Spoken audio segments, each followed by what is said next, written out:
Hello student, this is V S Kavi. You are welcome to our channel.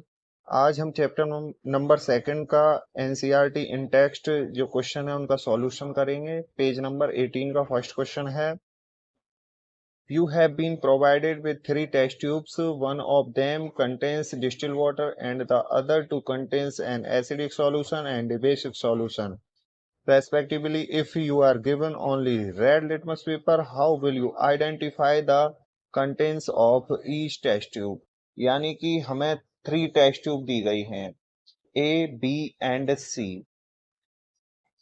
हमें दिया गया है red litmus paper. You know that जो basic होते हैं वो रेड लिटमस पेपर को ब्लू में टर्न करते हैं। जैसे ही हम फर्स्ट वाले में डिप करेंगे, अगर ये रेड से ब्लू हो जाता है तो इसमें बेसिक होगा। अगर रेड रेड ही रहता है यानी कि उस पर कोई इफेक्ट नहीं होता है तो वो डिस्टिल वाटर और एसिड हो सकता है। नेक्स्ट में डिप करेंगे हम, अगर वो रेड से ब्लू हो जाता है या फिर उसका कोई इफेक्ट नहीं होता है, तो अगर वो रेड से ब्लू होगा तो बेसिक होगा। अगर वो रेड ही रहता है, कोई इफेक्ट नहीं होता है, तो उसमें डिस्टिल वाटर हो सकता है, एसिड हो सकता है। थर्ड वाले में वो जरूर चेंज होगा, क्योंकि इसमें अगर वो चेंज नहीं हुआ है तो अब जैसे ये रेड से ब्लू हो जाता है, इसमें रेड से ब्लू हो जाता है तो इसमें बेसिक होगा। फिर उसको ब्लू को हम इसमें डिप करेंगे तो ब्लू से फिर रेड हो जाता है तो इसमें एसिड होगा, और ये लास्ट वाली में डिस्टिल वाटर होगा। इसको राइट कैसे करेंगे? Dip the litmus paper turn by turn the three test tubes. सब में उसको डिप करेंगे। The solution which turn red litmus paper to blue is a basic solution. तो जिस सॉल्यूशन में वो रेड से ब्लू हो जाएगा वो बेसिक सॉल्यूशन होगा। Now put this blue litmus paper to other test tube, if it turn red again the solution is acidic. अगर वो ब्लू से रेड हो जाता है किसी टेस्ट ट्यूब में तो वो एसिडिक होगा। If there is no effect on litmus paper then it is distil water. अगर लिटमस पेपर पे कोई इफेक्ट नहीं होता तो वो डिस्टिल वाटर होगा। Page number 22, question number first, why should curd and sour substances not to be kept in brass and copper vessels? तो brass और कॉपर वेसल से बने जो बर्तन होते हैं उनमें दही और खट्टे पदार्थों को क्यों नहीं रखते हैं? तो यू नो दैट जो एसिड मेटल से रिएक्ट करते हैं तो वो सॉल्ट बनाते हैं, और सॉल्ट ये पॉइजनस होते हैं, इसलिए इनको इसमें नहीं रखते हैं। The curd and sour substances contain some acid, यानी खट्टे पदार्थ दही जैसे जो होते हैं उनमें कुछ एसिड होते हैं।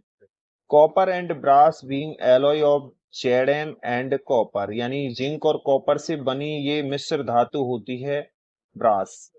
React with acid to form poisonous salt, इसलिए इनको इसमें हम नहीं रखते हैं। क्वेश्चन नंबर सेकंड है, which gas is usually liberated when an acid reacts with a metal? Illustrate with an example. How will you test for the presence of this gas? यानी कि जो एसिड होते हैं वो मेटल से जब react करते हैं तो क्या होता है, कौन सी गैस लिबरेट होती है, और इसको एग्जाम्पल भी देना और उस गैस को टेस्ट कैसे करते हैं। When acid react with metal form salt and liberate hydrogen gas। Example देख सकते हैं, ये एसिड है हाइड्रोक्लोरिक एसिड, मेटल है जिंक, ये दोनों रिएक्ट करते हैं, form zinc chloride and liberate hydrogen gas.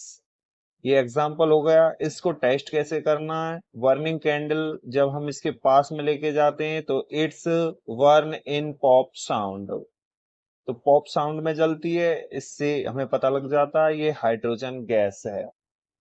Question number 3,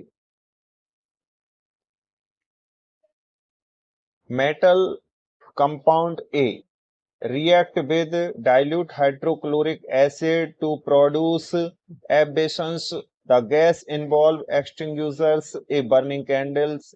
Write a balanced chemical equation for the reaction if one of the compound form is calcium chloride। यानी कि एक metal compound है, वो डाइल्यूट हाइड्रोक्लोरिक एसिड से react कर रहा है और एक ऐसी गैस बनाता है जो फायर एक्सटिंग्विशर में होती है और जो जलती हुई कैंडल को बुझा देती है। साथ में कैल्शियम क्लोराइड भी बनता है। तो उस मेटल कंपाउंड का नेम बताना है। तो ये HCl है। देखिए Cl यहां से आया है, इसमें से हाइड्रोजन हाइड्रोजन इसमें बच रही है, CO2 है। तो यानी कि ये दोनों चीज है हमारे पास, CaCO2। तो CaCO2 कोई कंपाउंड नहीं होता, CaCO3 कंपाउंड होता है। तो कैल्शियम कार्बोनेट है वो मेटल कंपाउंड। अब यू नो दैट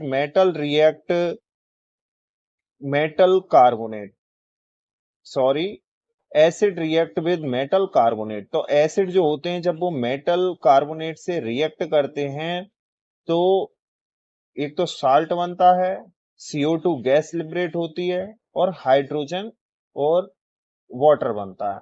तो ये जो गैस होती है ये आग को बुझा देती है। ये हमें क्वेश्चन में दोनों दे रखे हैं, साथ में वाटर भी बनता है। तो thanks for watching must science.